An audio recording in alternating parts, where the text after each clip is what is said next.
And within that vast data conversation too, I know I hear a lot from partners and from their customers who say that organizations in the mid-market and the enterprise all the way down to SMB need a partner to help them with many of these conversations, whether they have internal IT teams or they're fully outsourced. So how do you then kind of think through the ways that Xentegra is supporting those various data use cases and then also to your point, the security of it all? I think it's a universal way that we kind of approach a lot of our conversations, and that is a co-management, right? Coming out of the Citrix space, we probably had some of well, I'm going to say we have the best. Let's be honest. I'm going to think that we've got the best, right?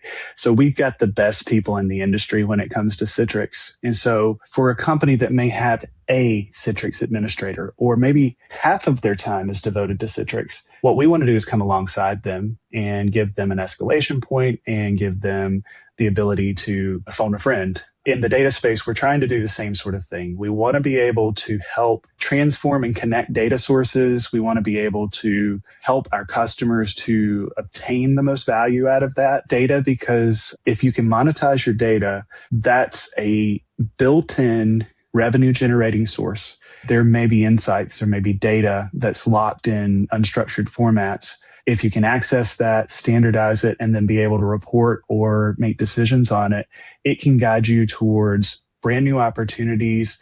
I've seen previous firms and customers alike use data to open up new avenues, new product, new revenue generating sources from previously unthought of sort of places. And so that's what we want to enable. The path to get there are going to be things like semantic layers, data normalization, data lakes.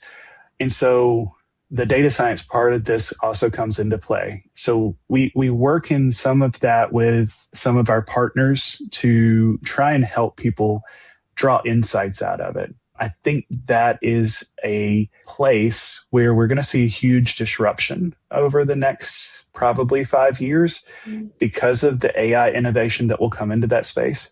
But it's sort of a chicken and egg situation, right? We've got to do a lot of work to prepare that so the AI can tap into it, and then the AI can help to also transform and draw insights from that data in the future. So that's kind of the approach that we're taking today is just enabling. There's a lot of captive, useful data we see for our clients if they can just get access to it.